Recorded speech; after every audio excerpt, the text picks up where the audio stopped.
Alhamdulillah wassalatu wassalam ala rasulillah sallallahu alayhi wasallam.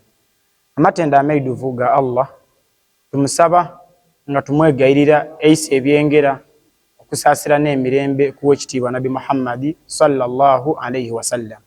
Owekitiibwa Allah yaisa aya mu Qur'ani mbitirivu nga aya edo owekitiibwa Allah adikowoola nada abaikiriza akanti ya ayyuhalladhina amanu abange mwe abaikiriza badeeta nidaun imaniya ukowoola Allah kwe yakowoolanga abantu nga yabakowoola n'ekitende eky'obwikiriza.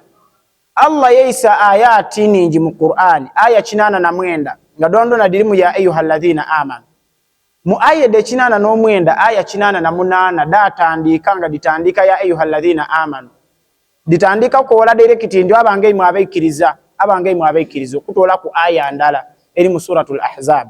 Owekitiibwa Allah yakoola mu Qur'ani nga akuba nti ya inna Allaha wa malaikatahu yusalluna ala nabi ya ayyuhalladhina amanu sallu alayhi wa sallimu taslima.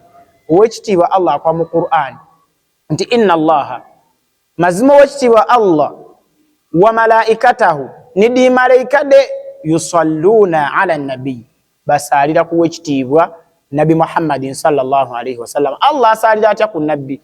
Allah okusalira ku nabbi kyebeta Allah okusalira nabbi n'okumwogera ku nga amuwana mudi malaika waigulu gyali.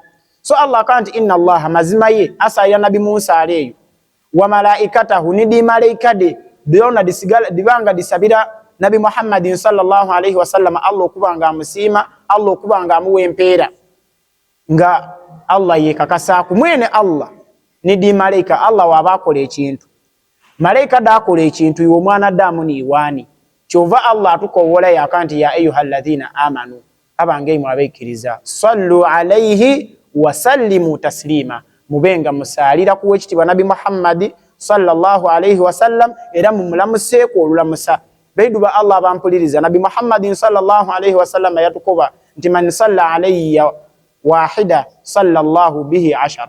Oyena asalira yo nabbi olusala lulala wekitiibwa Allah amusasira ensasira 10. So baiduba Allah abampuliriza olunaku ng'olwokutaano lwe tulimu olwaleero lunaku lusaana ino omwana Adamu okubanga abitiriza ino okusalira ku wekitiibwa Nabi Muhammad sallallahu alayhi wasallam olwokubanga owekitiibwa Allah tukowoola nga atukwanta tubenga tumusalira tubenga tumusabira n'empeera eningi eri mu kusalira ku wekitiibwa Nabi Muhammad sallallahu alayhi wasallam. Nabakubiriza olunaku olwokutaano buli wetutuukanga okubitiriza ino okubanga musalira ku wekitiibwa Nabi Muhammad sallallahu alayhi wasallam. Wassalamu alaykum wa rahmatullahi wa barakatuh.